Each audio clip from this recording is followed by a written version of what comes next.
नमो भगवते वासुदेवाय नमः। ओम नमो भगवते वासुदेवाय नमः। ओम नमो भगवते वासुदेवाय नमः। ओम नमो भगवते वासुदेवाय नमः।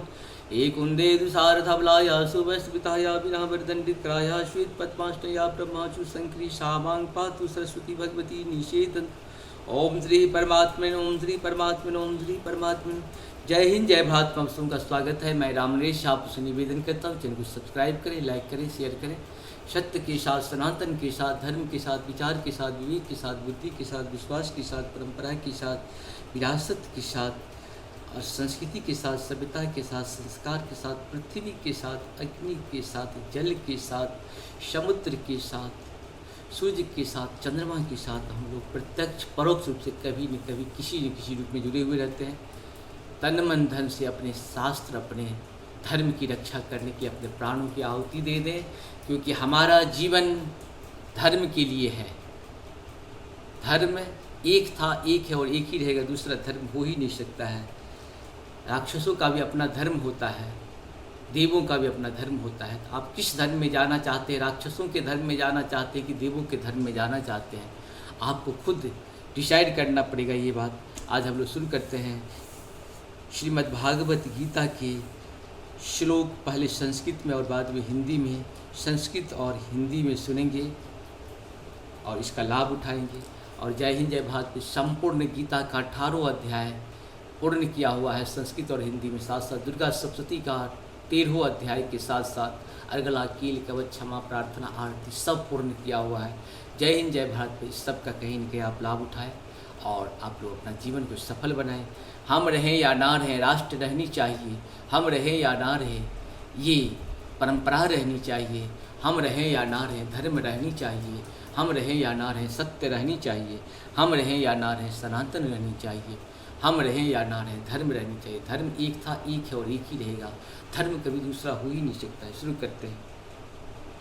वासांसी जिहांजिनार्णी यथा विहाय नवानि गृहाति नरोपराणि तथा शरीराणि विहाय जीर्णा न्यान्यानि शयति नवानि देहि। अर्थात जिस प्रकार मनुष्य पुराने वस्त्रों को त्याग कर नए वस्त्र धारण करते हैं, उसी प्रकार आत्मा पुराने तथा व्यर्थ के शरीरों को त्याग कर नवीन भौतिक शरीर धारण करता है। नैनं छिदन्ति शास्त्राणि नैनं दहति पावक न चैनं कलेदयन् तापो न सोयति मारुतः। अर्थात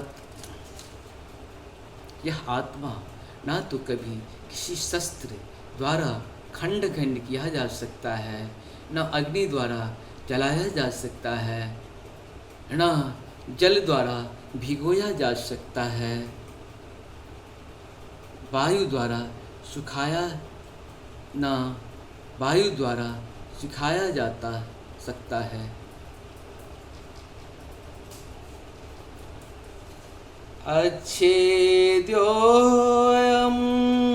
द्रायो अयक्लेद्योय सोऽस्येव च नित्यं सर्वगतः अस्थाणुरचलो अयं सनातनः।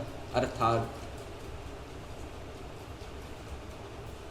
यह आत्मा अखंडित तथा अगुणशील है। इसे ना तो जलाया जा सकता है, ना ही सुखाया जा सकता है। यह शाश्वत, सर्वव्यापी, अधिकारी, स्थिर तथा सदैव एक सा रहने वाला है। इस प्रकार से देखिए हम लोग का गीता या रामायण या वेद कितने महान हैं। इतने वर्षों से इसे नष्ट करने का प्रयास दुष्ट लोग करते हैं, लेकिन दुष्ट तो नष्ट हो जाते हैं। उन्हें कोई याद 2 महीना, 4 महीना, 6 महीना या 2-4 पीढ़ी तक कर सकता है, लेकिन हमारे शास्त्रों का हजारों पीढ़ी से कैरी फॉरवर्ड करते हुए आ रहे हैं। और लाखों पीढ़ी तक कैरी फॉरवर्ड करते हुए लेके के जाएंगे, क्योंकि दानवों से लड़ना हमारा स्वभाव नहीं, हमारा प्रभाव भी है और मेरा व्यवहार भी है। इसीलिए दानव से हमेशा लड़ते रहना है, छोड़ना नहीं है। दानव को मर जाना है लेकिन छोड़ना नहीं है। जय श्री राम। शुरू करते। जय हो श्री हरि, जय हो।